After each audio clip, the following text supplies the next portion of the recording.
En transmisión, Falconía.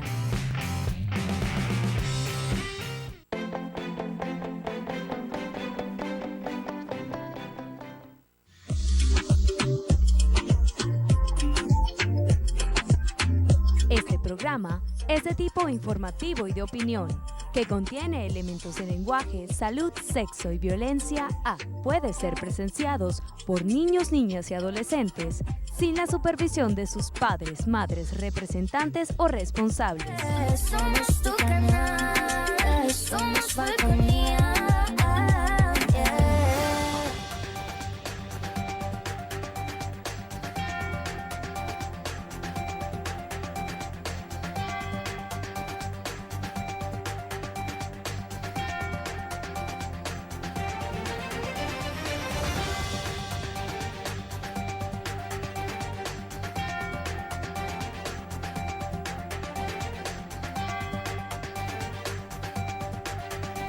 Hola, ¿qué tal? Buenas noches, bienvenidos a Punto Fijo de Opinión a través de Falconía. Como siempre es un honor estar con ustedes, gracias por la atención que nos dispensa. Nuestro invitado para esta noche es el abogado Andrés Villavicencio, es el vicepresidente de formación de Primero Justicia en el municipio cariruano. Bienvenido, Villavicencio, una vez más a Punto Fijo de Opinión a Falconía. Gracias por estar con nosotros. No, una vez más, muchas gracias a ti, saludos a la audiencia que nos está viendo en este momento. Sí, Villavicencio, quisiera comenzar por Sabemos que hace unos días atrás renunciaron 8 rectores entre principales y suplentes del CNE. Por supuesto, todo el mundo sabe que eso no fue motus propios, ¿no? Ellos fueron presionados por el PSV, los obligaron Fue una línea política. Sí, a renunciar. Pero ahora resulta que renuncia Roberto Picón, que otro de los rectores asociados con la oposición. Y a veces no entiendo porque él dice que con estas renuncias se convirtió en en un problema, una cuestión que se debe solventar urgentemente, pues. Entonces él renuncia también, no entiendo, pero ¿qué opinión te merece, en principio, la renuncia de Roberto Picón ahora y qué opinión te merece la renuncia del resto de los sectores que hace unos días lo hicieron lo propio?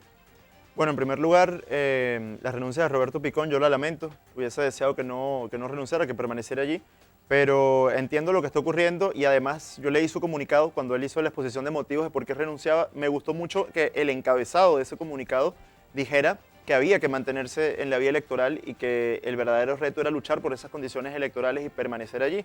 Que la jugada del chavismo me parece evidente, es desmotivar el voto, es hacer regresar a la abstención, es hacer pensar que con ese CNE no va a ser posible cobrar un triunfo electoral y nosotros por supuesto tenemos que actuar en función de luchar por esas condiciones electorales, de lograr esas condiciones electorales y de participar masivamente para que ante cualquier irregularidad ocurra lo que ocurrió en el 2015, que fue un voto mayoritario, un voto masivo, un tsunami de votos que le pasó por encima todo eso. Si nosotros permitimos que haya una desmotivación en la gente y que la gente decida no ir y que la dirigencia vuelva de nuevo a tener que montarse en ese discurso ante ausencia de condiciones electorales, de no participar, sería exactamente el escenario que el chavismo desea. Por eso nosotros tenemos que hacer lo contrario. Yo siempre digo, cada vez que el chavismo toma una decisión, lo importante no es lo que hagan ellos, sino qué vamos a hacer nosotros. Y es lo que espero que sea la reflexión que haga el liderazgo nacional a la hora de tomar decisiones en los próximos días. Sí, ¿cómo catalogas la decisión de la Comisión Nacional de Primarias de seguir adelante con las primarias sin el CNE? Oye, la decisión correcta. Mira, uno muchas veces es crítico de la clase política que tiene en el país, pero yo debo decir que ese día yo me sentí orgulloso de la clase política venezolana porque la decisión de la comisión fue seguir adelante con primarias autogestionadas, con primarias manuales, con primarias sin el CNE y además, unánimemente, los candidatos se pronunciaron en respaldo a la decisión de la Comisión Electoral de la Comisión Nacional de la Primaria. Y por supuesto que fue un día para sentirnos orgullosos de la clase política que tenemos, a pesar de que normalmente uno la critica, pero ese día actuaron con grandeza y actuaron con responsabilidad. Sí, has hablado de la desmotivación del voto, ¿no? No solamente con la renuncia de los rectores, sino porque lo más probable es que ahora se escojan a los nuevos rectores del CNE a personas muy visibles del PSV. Es lo más probable que ocurra eso. Esa sería digamos, la estrategia que tiene el gobierno para desmotivar al voto y en todo caso, ¿qué le recomendarías tú a la gente si eso pasara? Que de hecho seguramente es lo que va a pasar. Mira, no sería la primera vez.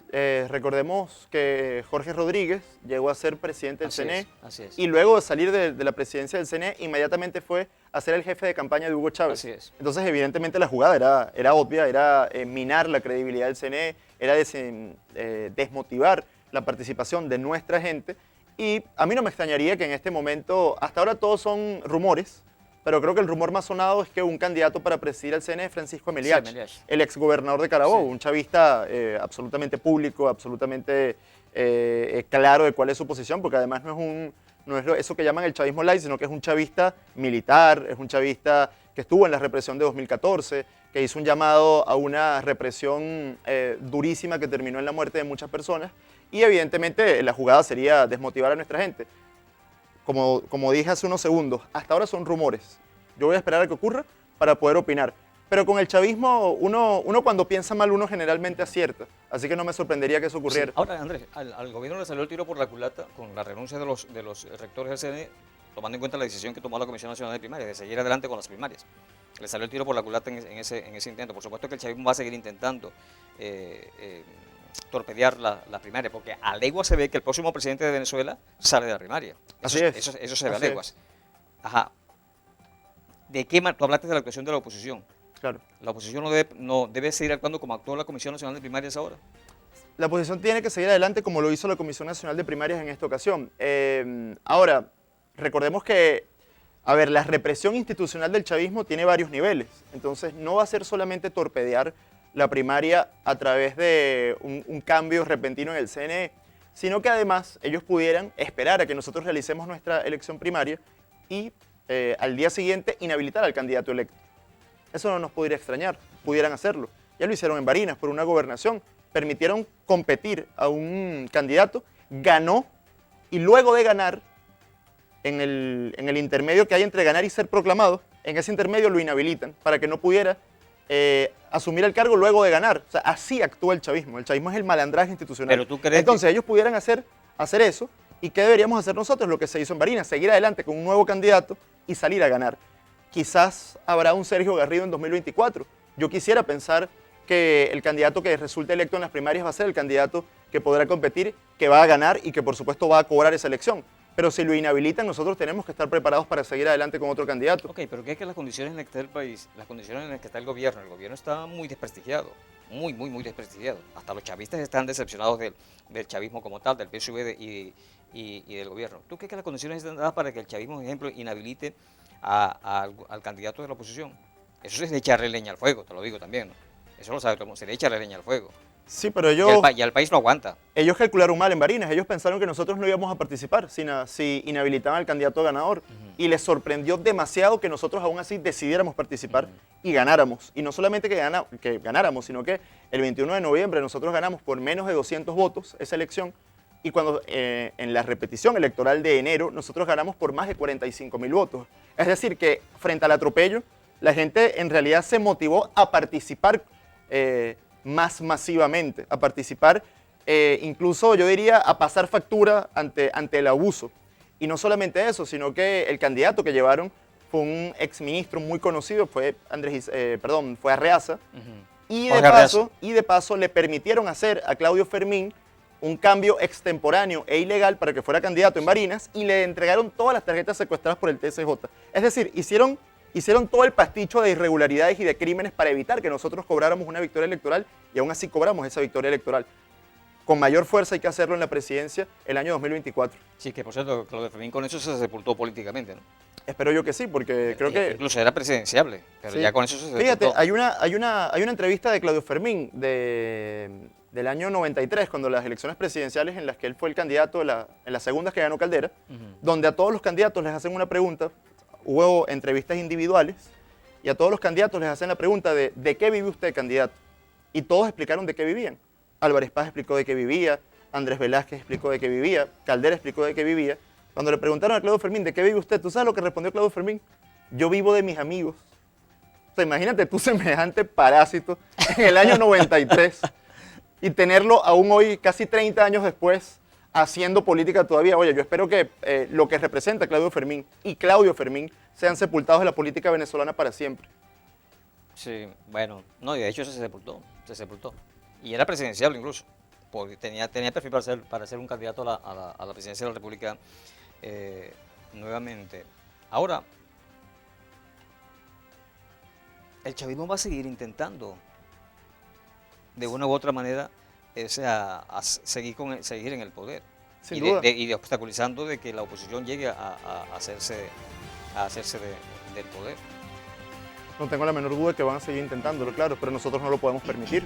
Nosotros tenemos que estar siempre un paso al frente y además eso también va a depender mucho del liderazgo nacional, de que no haya mezquindades a la hora de tener que hacer sacrificios. Porque si nos llegaran a inhabilitar al candidato que resultó electo en la primaria, tiene que haber un compromiso de ese candidato electo en la primaria de respaldar a quien va a asumir Porque la candidatura. en lugar de chillarse, lo que ve es que seguir adelante, entonces, cuando pasen ese tipo de cosas. Cuando de pasen eventos. esas irregularidades, nosotros tenemos que seguir adelante y seguir llamando a la participación y seguir pidiendo condiciones electorales, porque nosotros no somos ingenuos. Por supuesto que hay que luchar por condiciones electorales. Ok, bien, hacemos el corte comercial y ya continuamos conversando con Andrés Villavicencio, vicepresidente de formación de Primero Justicia en Carirubán. Entonces, punto fijo de opinión a través de Falconía. No se aparten, ya regresamos.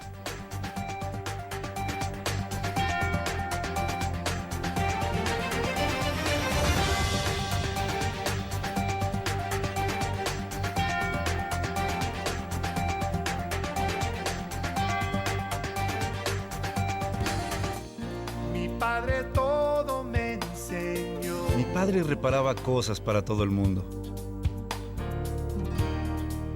Era un ejemplo para mí. ¿Y yo? Bueno, yo solo sostenía la luz. Siempre ayudó a todos en necesidad.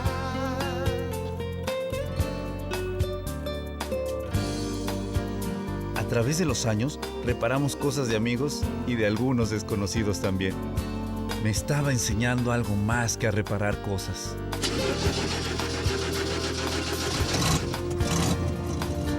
Enseña haciéndolo. Pásala. Con ejemplo enseña. Un mensaje de la Fundación para una Vida Mejor.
Continuamos con Punto Fijo de Opinión a través de Falconía, conversando con el abogado Andrés Villavicencio, vicepresidente de formación de Primero Justicia en el municipio Carirubana. Ahora, Capriles está exigiendo 4.000 y tantos centros de votación para la elección primaria, ¿no?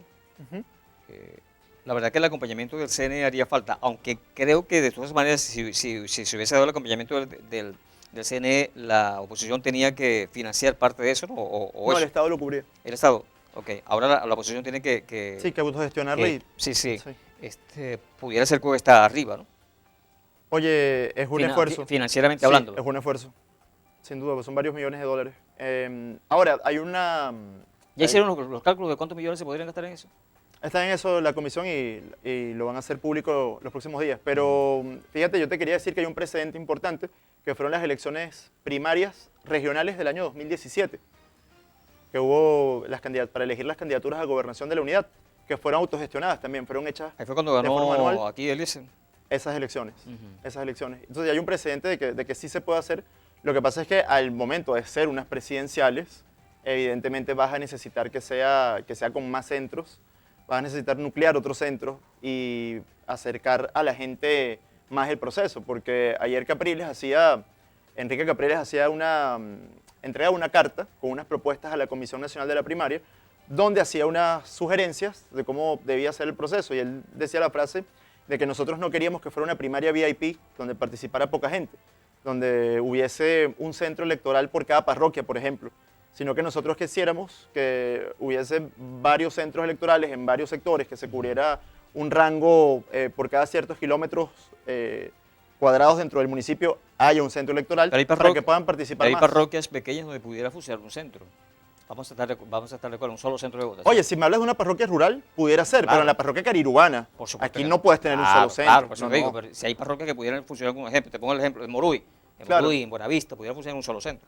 Sí, Claro, claro, la cuestión sería no es el movilizar caso. a la gente, ejemplo, la gente de Adaure, los sitios aledaños, llevarlos a Buenavista, eso sería lo difícil, y no es tan difícil tampoco. Si la gente quiere, realmente... Claro, pero eso implicaría un gasto y tenemos que recordar y tenemos que ser comprensivos de que estamos viviendo una crisis económica gigante Así es. y para una persona movilizarse implica un gasto. claro. Y lo ideal es que acerquemos más los centros al lugar donde vive cada persona Aparte de eso, para que tenga la posibilidad de ir a votar. hoy la gasolina es prácticamente contrabando. Y que encima tenemos el problema de la gasolina. Claro. El problema de la gasolina, que ellos se escudan, por cierto, ellos se escudan en las sanciones, imagínate tú. Cuando le estamos comprando gasolina a Irán, que es un país que está sancionado, que es un país que tiene más sanciones que Venezuela, y nunca destruyeron su industria petrolera, y producen tanta gasolina que incluso nos venden gasolina a nosotros. Entonces yo creo, Henry, que el tema no son las sanciones. Sí. Yo creo que aquí pasó otra cosa, aquí pasó un saqueo con la industria petrolera, y el chavismo no quiere responder por eso. El chavismo quiere construir un relato falso para no pagar la responsabilidad política de haber destruido Sí, PDVSA. Andrés, pero quiero aprovechar tu inteligencia porque también la oposición debiera tomarse ese discurso del gobierno, de las sanciones, y que la gente piense, bueno, si este gobierno está sancionado, con otro gobierno las sanciones se levantan prácticamente automáticamente. Ah, no, claro. Entonces la gente tiene que pensar también en el país. O No, sea, no, claro. tenemos que inmolarnos nosotros por el socialismo del siglo XXI, por el chavismo, Sí. entonces morirnos de hambre. Entonces, si Sí, con claro. otro modelo político económico no hay sanciones, que yo considero, yo no apoyo las sanciones, te lo digo, yo no estoy de acuerdo con las sanciones, porque en Cuba lo que hicieron fue atornillar a Fidel Castro.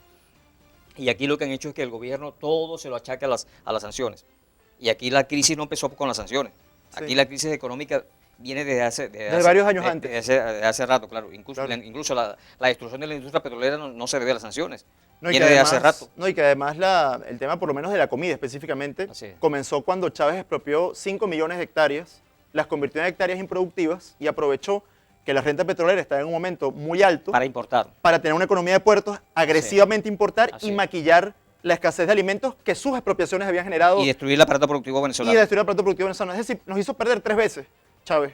Y esa fue la razón de por qué nosotros tuvimos un episodio y seguimos teniendo un episodio gravísimo con el tema de la Así que, comida. No tiene que ver con las sanciones. Sí, así que el discurso del gobierno, bueno, si siguen insistiendo con las sanciones, la gente lo que tiene que decirte, bueno, si hay sanciones contigo, vamos a quitarte a ti y a poner a otro. Claro, y que además, otra cosa que yo quisiera agregar, que el nivel de vida que tiene un chavista que está en una VC no es el mismo nivel de vida De que Diosdado. tienen los jerarcas, ¿verdad? O sea, Diosdado, yo no creo que Diosdado revise el monedero Patria para ver si puede almorzar mañana. ¿Tú crees que Diosdado pase por eso? Yo no creo que pase por eso. ¿O tú crees que Diosdado esté preocupado porque la pensión no alcanza? ¿Será que Diosdado tiene esas preocupaciones? Yo no creo. En cambio, el camarada de la VC sí la tiene. Yo le invito a que abra los ojos y que se dé cuenta cómo los jerarcas del régimen están haciendo que usted y su familia pasen hambre, pasen penurias, mientras ellos disfrutan de la buena vida del socialismo, que siempre lo disfrutan los jerarcas, mientras el pueblo sufre hambre y sufre destrucción. Así es. Hay algunos que dicen, algunos chavistas dicen no, que aquí todavía no hay socialismo, que estamos en una etapa de transición, que el socialismo no se ha consolidado, ¿no? Pero pasa lo que pasa en todos los sistemas socialistas. Aquí pasó lo que pasó en Cuba, pasó lo que pasó en la Unión Soviética. Lo que pasó Un en país- Europa del Este, lo que pasó así, en Chile. así, un país inmensamente rico. Hoy nosotros los venezolanos convertidos en los ciudadanos más pobres del planeta. Así es, y no Con solamente- 7.200.000 venezolanos fuera del país, tratando de sobrevivir en otros países, haciéndolo pasar roncha a gente de otros países. Y que porque su no familia funciona aquí de- sobreviva, Ah, porque claro. mucha gente vive de las Sí, remesas sí. de esa gente que se fue. Sí. Entonces imagínate, ¿no? Y además que Venezuela es el país pobre más rico del mundo, porque Venezuela es el país con mayor riqueza por metro cuadrado que existe en el planeta. Y no hay una justificación para que estemos viviendo lo que estamos viviendo. La explicación es el régimen socialista y el sistema socialista que premeditadamente destruye los países, empobrece a la gente, la hace dependiente del Estado para permanecer en el poder y no marcharse. Y hablando, cuando uno contrasta sistemas, yo invito a que hagan la comparación de cómo se vive en Corea del Norte y cómo se vive en Corea del Sur. Así es. Esa es la más clara Así es. demostración de qué sistema funciona y cuál sistema no funciona. Mientras en Corea del Norte hay escasez de alimentos, hay una pobreza generalizada, hay miseria, no hay democracia, está mandando el nieto del que dio el golpe de Estado, es decir, es una especie de dinastía comunista. Así Mientras todo eso pasa en Corea del Norte, que es la Corea comunista, en la Corea del Sur, que es la Corea capitalista, es una de las 5 potencias económicas del mundo, y además de eso la gente vive en plena libertad, la gente vive en plena democracia liberal, y hay unos niveles de vida increíbles con una Sí. esperanza de vida inmensa. Sí, esos regímenes socialistas pasan a ser como especie de monarquías, ¿no? Sí, claro, lo mismo pasó en Cuando- Cuba. Cuando se acaba el líder, entonces, si hay o el hijo, o la hija, o la mujer, qué sé yo. No, y lo mismo pasó en Cuba. Después de 50 años de gobernar Fidel, ¿a quién le dejó el poder? A su hermano. Así es. A Raúl. Imagínate. Y además, con los partidos todos prohibidos y solamente el Partido Comunista es el único partido que existe. Oye, cuidado, pierdes unas elecciones así. Cuidado. Sí. Bueno, y sin embargo, Venezuela, a pesar de haber sido ordeñada, como ha sido ordeñada, Venezuela sigue adelante, ¿no? Sí, claro, A- a- hay a una, pesar- hay una frase que... O sea, seguimos siendo un país rico. Sin duda, y es un país que tiene la mayor capacidad de recuperación, objetivamente hablando, en función de recursos, no solamente de recursos materiales, sino de recursos humanos. De verdad que el venezolano es muy talentoso y tiene una capacidad técnica y una capacidad Sí. profesional increíble Yo que le- es reconocida en el sí, mundo, yo he- además. Yo he insistido con esto, con el discurso propagandístico, el discurso electoral de la oposición, debe girar en torno a la pugna entre lo que es el socialismo, lo que hemos estado viviendo en Venezuela, que es pobreza, pobreza extrema, hambre, miseria, contra la promesa de prosperidad, de calidad de Absolutamente, vida, de absolutamente. bienestar. Absolutamente. Ese debe ser la tónica de la Hay que de ir la a una oposición. confrontación ideológica, por supuesto Claro. que sí. Porque frente a arrodillarse o confrontar, yo siempre voy a elegir confrontar. Y yo creo que la confrontación ideológica es necesaria en Venezuela para que la gente sepa que existen dos modelos y además porque nosotros tenemos la moral para poder decirle al socialismo que no funciona. Uno no tiene por qué sentir vergüenza de ser liberal. Vergüenza tiene que sentir una persona de defender el socialismo cuando es un régimen que ha provocado más de 100 millones de muertos en todos los países en los que se ha aplicado y que siempre ha terminado igual, siempre ha terminado en miseria, siempre ha terminado en una clase política en el poder enriquecida Así es. sobre la miseria de la gente Así es. y con una diáspora en el país comunista donde se está aplicando el sistema. Porque siempre hay diásporas en los países comunistas, siempre, absolutamente siempre, y siempre hacia países capitalistas. Tú nunca ves la diáspora hacia otros países socialistas. Incluso los camaradas de aquí de Venezuela, ¿verdad? Que se han ido. Que se han ido, No van a Cuba. no se van a Cuba, no se van a Nicaragua, no se van a Corea del Norte. ¿Se van a dónde? Se van a Chile, se van incluso al imperio. o a United States. Algunos que se van al imperio, algunos incluso que siendo chavistas se fueron al imperio y además de irse al imperio, metieron asilo político. Oye, hermano, es que yo creo que en la vida hay que tener vergüenza, francamente, ¿no? Oye, es una bofetada para ellos mismos, ¿eh? No, imagínate. Una bofetada para el sistema. Así es, no, pero y es una confrontación con la realidad, porque al final hay un sistema que funciona y otro sistema que no. Tú te puedes mentir a ti mismo o puedes comerte la propaganda de BTV si te da la gana, pero al final del día el capitalismo funciona y el socialismo no funciona. Sí, por lo general pasa cuando uno es estudiante universitario. Como uno ve estudio y comprensión del hombre, ese tipo de materias donde se habla mucho, se discute mucho, se estudia mucho, se analiza el marxismo, el socialismo, el materialismo histórico, en fin, ese tipo de cosas, uno se vuelve hacia ese lado, uno se vuelve de izquierda. Pero cuando te gradúas y sales al mercado del trabajo, tienes que olvidar esas pendejadas y entonces enfocarte En ser productivo. claro, Claro, es así, es así. Así es es. así. O sea, no hay una cosa más derechizante que graduarse. Así es, así es. Bien, conversando acá con Andrés Villavicencio, hacemos el corte comercial y ya continuamos conversando con Andrés Villavicencio, abogado de formación, vicepresidente de formación de Primero Justicia Carirubana. Este es Punto Fijo de Opinión a través de Falconía. No se aparten, ya regresamos.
Pensamos en Miami como un lugar de gente rica, pero a 8 kilómetros de la playa hay personas que nunca vieron la playa.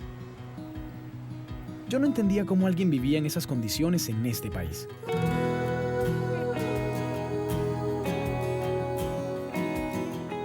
Así que cuando organicé la fundación Joshua's Heart, la idea era dar participación a la mayor cantidad posible de jóvenes. Pienso que pasar la antorcha y encender una nueva llama de caridad en otra persona es importante.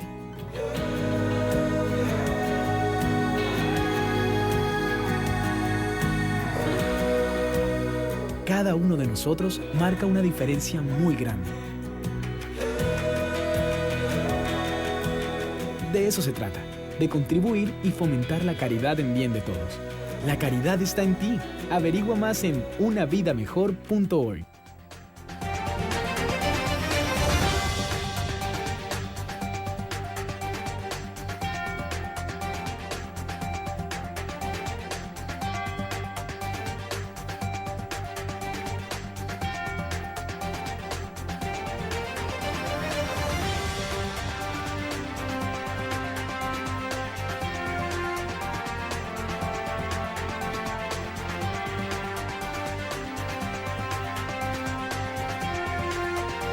Continuamos con Punto Fijo de Opinión a través de Falconía, conversando con el abogado Andrés Villavicencio, vicepresidente de formación de Primero Justicia en Carirubana.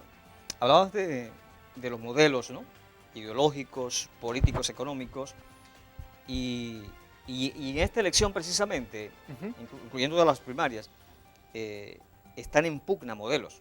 Los candidatos de la oposición hay distintos modelos. Tú hablaste, te autocatalogaste como liberal. Sí. Ok, ahí la propuesta de María Corina Machado de una economía de libre mercado, mientras que el resto optan por la economía social de mercado. He hecho entrevistas acá y me dicen que, ejemplo, entrevistaba a Néstor Suárez, quien apoya a María Corina Machado, que es el fundador y presidente de Rumbo Propio, una agrupación política que apoya a María Corina Machado. Él es economista, graduado en Inglaterra, fue profesor en Estados Unidos, profesor universitario en Estados Unidos, y él me decía que, o sea, que en Estados Unidos no existe una economía de libre mercado. Ellos están vendiendo, el equipo de María Corina Machado, una economía de libre mercado que en Venezuela tampoco, según ellos, tampoco se ha establecido una economía de libre mercado, ¿no? Otros, incluyendo a Goyo, presidente de PJ acá en Falcón, me decía que no, lo ideal sería la economía social de mercado, donde el gobierno juega un rol como, no rector, pero sí un rol como que cuidando, pues, porque... O sea, yo le ponía el ejemplo cuando entrevistaba a este Néstor Suárez, que yo no quiero el modelo ejemplo cuando Chávez estaba allá en Caracas y dijo, Jorge Rodríguez, ¿qué es aquello? La joyería Francia, expropiese. Y aquello, expropiese. Sí. Pero tampoco quiero ver el modelo cuando el huracán Katrina en los Estados Unidos, que un hombre estaba sediento, y había un supermercado vacío, y el hombre quería tomar una botella de agua. No había nadie en el supermercado. Y entró un policía, y el policía iba a matar, dispuesto a disparar al hombre porque el hombre iba a tomar una botella de agua porque el hombre se estaba muriendo de sed. No quiero ninguno de esos modelos. Ni que haya un gobierno autoritario, exacerbadamente totalitario, ni que haya un capital que gobierne a la gente, porque el capital también puede desbordarse. Pues. Entonces, impugna, dentro de la misma oposición con las primarias, están en pugna modelos políticos sí, pero te y voy a económicos. decir por lo menos mi apreciación. Yo sí creo en la economía social de mercado, yo soy liberal, pero por lo menos Venezuela es un país muy atrasado por culpa del modelo chavista, es un país muy empobrecido, es un país donde la sociedad está sufriendo demasiado, la gente tiene hambre y tú no puedes aplicar una política de shock liberal inmediata. Tú tienes que hacer una transición. Paulatinamente. Tú tienes que hacer una transición desde la economía social del mercado hacia un libre mercado. Aunque, Yo sí creo que debemos comenzar por Villavicencio, eso. si llegara, yo recuerdo cuando el primer gobierno de Carlos Andrés Pérez incrementó el salario, la gente se ganaba, por ejemplo, se ganaba 10 bolívares y Carlos Andrés Pérez lo aumentó como a 500 bolívares en aquel entonces, entonces la gente, caramba, había bonanza. Si llegara a pasar eso, que los salarios suban y que la gente, entonces sí se pudiera dar... Eso fue en el primer gobierno, ¿no? Más drásticamente Claro. Ese cambio de lo que nos llevó el chavismo, ¿no? A depender Sí, lo que pasa es que recuerda que de esa medida después tuvo que venir un ajuste en el Viernes Negro que generó una crisis institucional y una crisis económica también, que después tuvo como consecuencia el surgimiento de movimientos antisistemas que hicieron posible que Chávez llegara al poder. O sea, lo que pasa es que hay que ver también las consecuencias de ciertas medidas, ¿no? Pero yo sí creo que en Venezuela se tiene que aumentar el salario, por supuesto que sí, el salario es un salario de hambre y sobre todo la pensión. La pensión es un irrespeto a nuestros abuelos y a nuestros adultos mayores. Pero yo creo que se debe comenzar con una economía social de mercado y transicionar hacia una economía de libre mercado. Hay dos cosas en las que yo creo fundamentalmente, que son la mano dura y el libre mercado. Aquí se tiene que acabar la guachafa, aquí se tiene que acabar que hayan pedazos del territorio nacional donde no gobierne el Estado, sino que gobiernen paramilitares, sino donde gobiernen mafias, donde gobiernen planes. Eso se tiene que acabar en Venezuela. Y en segundo lugar, no podemos seguir teniendo una restricción cambiaria. Por supuesto que tiene que haber una libre convertibilidad. Es más, incluso se pudiera abrir el tema de la dolarización, ¿por qué no? Claro que es un tema que habría que evaluar. Sin embargo, yo creo que es necesario que sea una economía social de mercado el modelo que se instaura el día siguiente de salir del chavismo del poder y, por supuesto, comenzar medidas desde el día 1 para que nosotros podamos transicionar hacia una economía de libre mercado lo antes posible. Eso es en lo que yo creo. Y ese es el modelo que defiende En ese, te voy a preguntar eso, mi partido. en ese sentido, ¿en qué onda anda Enrique Capriles Radón? Primero Justicia defiende exactamente eso. Una economía social de mercado que nos permita transicionar hacia una economía de libre mercado. O sea, es un proceso. Sí, por supuesto, porque el país está sufriendo demasiado hoy y no se podría hacer al día siguiente. Hay que poner en orden las cuentas. Ok. Villavicencio, tú eres muy analista, muy inteligente. ¿Cómo ves las ofertas que están haciendo precisamente los candidatos de la oposición? Por supuesto, incluyendo tu candidato, Enrique Capriles. ¿Cómo ves las ofertas, lo que ellos están en sus programas de gobierno, el modelo que ellos están vendiendo? Bueno, por supuesto hay unos que me gustan más que otros, ¿no? No te lo voy a negar. Pero yo creo que por encima de todo eso, igual que ocurrió en el año 2012, habrá un compromiso unitario para un programa de gobierno unitario con unas medidas básicas de gobierno que cualquier candidato al que le toque ser el abanderado de la unidad y sea el próximo presidente de Venezuela tendrá que ejecutar esas medidas básicas que será un acuerdo firmado por todos. Y en ese acuerdo firmado por todos, por supuesto que la libertad individual, el respeto a la propiedad privada, crear marcos de seguridad jurídica que permitan la inversión internacional, que permitan que capitales extranjeros vengan aquí a generar empleo y a generar riqueza, eso se va a defender y todos lo van a defender. Sí, hemos sido muy golpeados económicamente, Villavicencio. Nunca habíamos llegado a los niveles de pobreza, de miseria, de hambre en los que estamos actualmente sumergidos en Venezuela. En estos días le hacía la pregunta a alguien acá en el programa. Yo decía, ¿será que hay que firmar como especie de un pacto de punto fijo? Que el pacto de punto fijo es un pacto estrictamente político, ¿no? Tratar de sostener, de mantener la democracia contra viento y marea. ¿Se pudiera firmar como especie de un pacto, pero que tenga que ver con la materia económica? O sea, yo creo que se debería firmar un pacto de gobernabilidad. Eso es lo que se debería hacer, sobre todo porque al año siguiente, el año 2024, es un año de mega elecciones. Toca relegitimar todos los poderes, regionales, municipales y el legislativo. Hay elecciones de Asamblea Nacional, hay elecciones de alcaldes y concejales, hay elecciones de gobernadores y legisladores estadales en el año 2025. Y por supuesto que hay que salir a arrasar para quitarle cualquier tipo de piso político que pueda sostener el chavismo para entorpecer una gestión del nuevo presidente. Es más, yo iría más lejos. Yo creo que Venezuela tendría que hacer una refundación. Nosotros tendríamos que ir hacia hacia una nueva república que nos permita relegitimar todos los poderes. Eso parece el chavismo. Que nos permita... Eso ¿qué parece el cosa? chavismo. Eso es refundar la república, refundar la patria. Parece chavismo. No, para nada, Henry. Bueno, la patria Claro que no, existe, la pero patria ¿cómo es existe. eso? No, pero lo que en todo la caso patria existe, pero hay que reformar los poderes. Por ejemplo, ¿tú crees esa es que otra cosa. Tarek William Saab debe seguir siendo fiscal general? Bueno, si es otro modelo, Tarek Tiene- William Saab va para afuera. No, Debería ir no, para afuera. Evidentemente Tarek va para afuera, pero para que vaya para afuera tiene que haber un proceso institucional de refundación en el que yo creo, donde podamos tener un nuevo TCJ, donde podamos tener un nuevo Consejo Moral Republicano, un nuevo Contralor, un nuevo procurador, un nuevo fiscal, que podamos tener un nuevo poder electoral, unos nuevos magistrados del TCJ y que con eso, por supuesto, podamos institucionalizar el país y, por supuesto, sacar la política de las Fuerzas Armadas, que me parece una urgencia para Venezuela. Que nunca más esté un militar ¿Tú crees que hay con que- las armas de la República dando un mensaje político. Así es, pero ¿tú crees que a los militares hay que quitarle el voto, que no voten como... No, yo creo que los como militares tienen que poder votar. Lo que no pueden Ok. hacer es militar políticamente como hacen hoy, Sí, sí. Ni mucho menos en fechas patrias, Ajá, discurso en político. eventos patrios, dar Discurso discursos políticos. Que político, si viva el socialismo, socialismo antiimperialismo, en el pleno sí. próceres, un 24 de julio, eso es inaceptable. Y endiosando a Chávez, endiosando Sí, a Maduro. eso es entonces, inaceptable. Claro, claro. Porque tú pasas por la base naval y veas murales alusivos también al socialismo, alusivos a Chávez. Claro. Eso no puede ser. Así es. Eso no puede ser. Tiene que ser un ambiente profesional y netamente institucional. Ahora, sabemos que en la Fuerza Armada no todos los militares están con el gobierno. Los militares lo están pasando igualito que nosotros.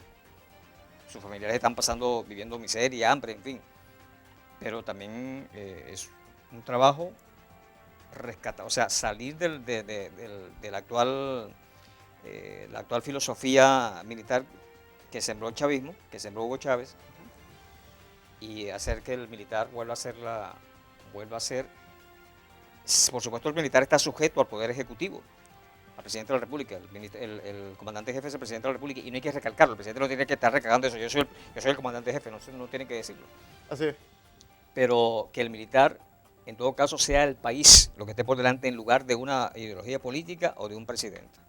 Sigue órdenes del presidente en todo caso, Así es. pero que no endiosa al presidente. O a su partido político, Sí, o que no haga claro. proselitismo político por el partido político del presidente. Claro. Eso es lo que tiene que ser. Sin embargo, otra cosa que quisiera acotar, yo creo mucho en la bicameralidad. Entonces yo quisiera que regresara el Senado Así es. y que hiciera yo que volvieran a hacer los ascensos militares a través del Senado y que no dependan exclusivamente de quién le jala al presidente o no. Y eso también ayudaría muchísimo a reprofesionalizar nuestra Fuerza Armada. Y por supuesto que creo en eso. Creo en el regreso del Senado y creo en la reinstitucionalización de la Fuerza Una Armada. entrevista que le hice a William Lara, en ese entonces era diputado de la Asamblea Nacional, William Lara, él me dijo que él o sea, apoyaba El Senado. un congreso bicameral, pues un parlamento bicameral. Bueno, pero apoyó la destrucción del Senado.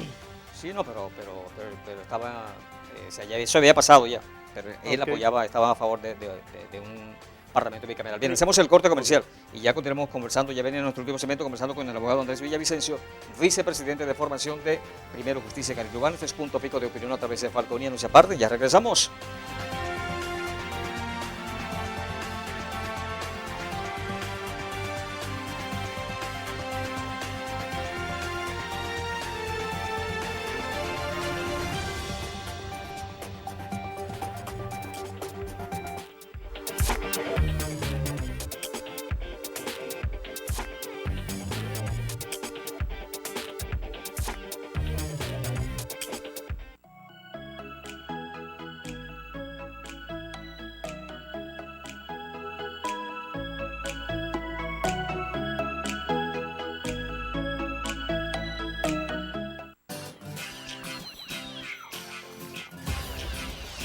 Esta es tu canción, la que yo quiero que tú escuches cada vez que te timbre el celular. Esta es tu canción, con la que quiero que me recuerde cada vez que salgas a bailar. Esta es tu canción, la que yo quiero que me escuches cada vez que te timbre el celular. Esta es tu canción, con la que quiero que me recuerde cada vez que salgas a bailar. Cada mañana cuando me levanto siento que mi corazón late, algo especial que solo siento, baby, cuando yo te tengo frente a mí. Soy muy, pero muy feliz. Si se lleva la energía, no me importa. Si en la calle trancón, si no hay televisión, que mi voz nunca llegue a Hong Kong. Quiero que el mundo sepa que yo te escribí esta canción. Tu canción, la que yo quiero que tú escuches cada vez que te timbre el celular. Esta es tu canción. La amistad, pásala. Que salgas a bailar. Esta es tu canción, la Un mensaje de la Fundación para una Vida Mejor.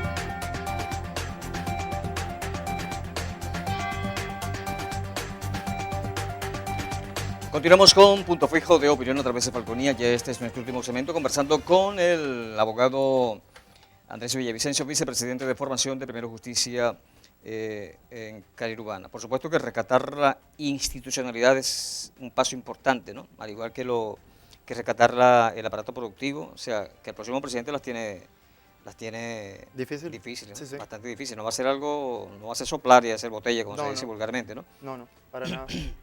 Sí, incluso debe contar con el apoyo de la mayoría, bueno, y especialmente de las fuerzas políticas del país. No, y que la unidad debe ser no solamente para ganar, sino para gobernar también. Así es. Así es, porque solamente la unidad política en el gobierno va a garantizar que el presidente tenga un piso político lo suficientemente fuerte como para llevar a cabo el programa de gobierno. Claro. Y que sea exitoso. Sí. Oye, y también tratar de...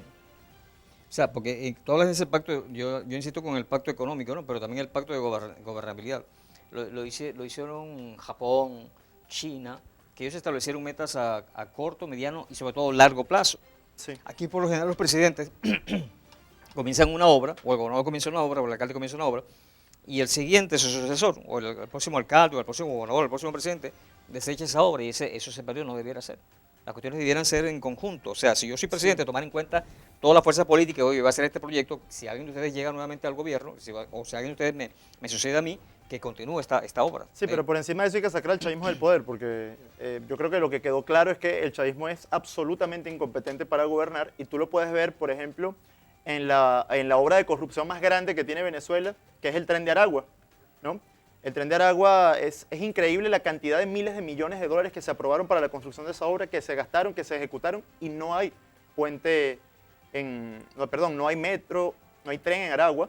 Y de hecho, incluso hay una banda delictiva que asumió el nombre del Tren de Aragua. Imagínate. Creí que me ibas a hablar de ellos. No, eso te iba a decir. Imagínate que el Tren de Aragua se terminó convirtiendo en el nombre de una banda delictiva y no en una obra construida, sino que un monumento a la corrupción termina siendo adquirido por una banda criminal para hacer su apodo. Entonces, imagínate tú. Y Maduro, ¿a quién le pudiera echar la culpa a Maduro del Tren de Aragua? ¿Quién fue el culpable del Tren de Aragua? ¿Hugo Chávez? ¿O los gobernadores chavistas de Aragua? O sea, es absolutamente responsabilidad de ellos la inmensa cantidad de dinero que se perdió allí. Por poner un ejemplo, hay muchísimos ejemplos. Podemos poner también como ejemplo el parque eólico que tenemos acá en Paraguaná, que jamás generó un solo megavatio de absolutamente nada, y que tenemos una crisis eléctrica inmensa aquí, y tenemos ese también monumento a la desidia y a la destrucción socialista. Sí. Ahora, Andrés, tu candidato sin duda alguna es Capriles Radonsky, que por cierto está inhabilitado políticamente. Capriles. ¿Por qué votar por Enrique Capriles Radonsky en la primaria? Bueno, primero explicarte el tema de la inhabilitación. Recuerda que en Venezuela cualquier persona está inhabilitada, y al chavismo le puede dar la gana de inhabilitarte el día de mañana, levantar un teléfono y tú amanezcas inhabilitado. Nadie está a salvo. Y si tú piensas que porque hoy un candidato tenga la habilitación, está inmune a ser inhabilitado hasta el 2024, creo que estás pecando de ingenuo. A cualquiera, absolutamente a cualquiera, lo pueden inhabilitar el día de mañana si les da la gana. La inhabilitación de Enrique Capriles además es completamente inconstitucional. Él ha explicado muchas veces cuál fue el motivo, y dentro de las negociaciones en México está la habilitación de todos los candidatos que han sido inhabilitados injustamente.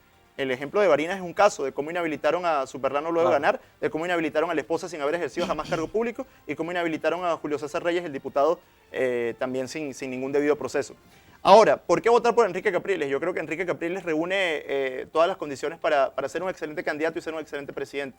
Es un tipo que ha sido diputado, ha sido presidente del Congreso, ha sido alcalde 2 veces, ha sido gobernador 2 veces. Fue candidato presidencial. Fue candidato presidencial, tiene una experiencia increíble, y no solamente eso, sino a quién derrotó Enrique Capriles cuando fue candidato a gobernador. En la primera ocasión, a Diosdado Cabello, que por eso la inmensa frustración de Diosdado que lo exterioriza cada vez que tiene un programa los miércoles en BTV contra Capriles, y luego en el año 2012, contra todo pronóstico, recién electo Hugo Chávez, y poniendo las elecciones una semana antes de Navidad, el 16 de diciembre del año 2012, derrotó a Elías Agua, siendo Elías Agua vicepresidente de la República en ese momento.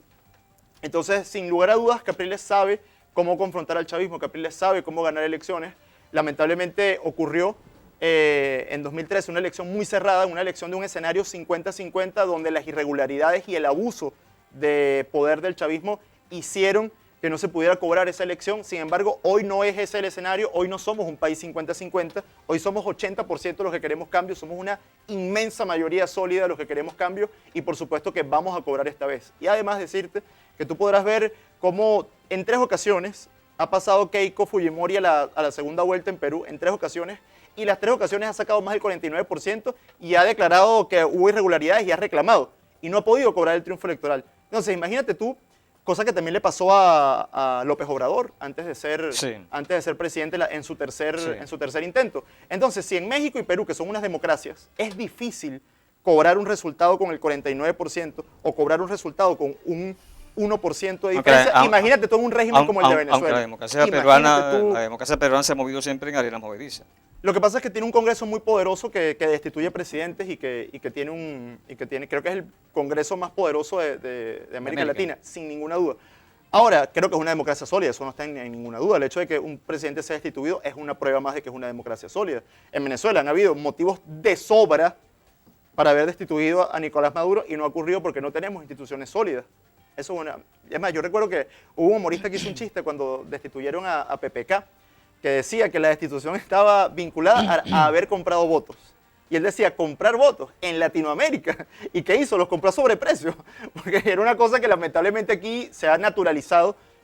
Algunos hechos de corrupción como la compra de votos y la utilización de recursos públicos y recursos del Estado para hacer campaña política. Y es algo que en Venezuela vemos, mira, olímpicamente. Y lamentablemente no tenemos las instituciones para que tomen acción y para que paguen quienes han hecho ese daño. Por eso es que yo insisto en que es necesario una refundación de los poderes públicos.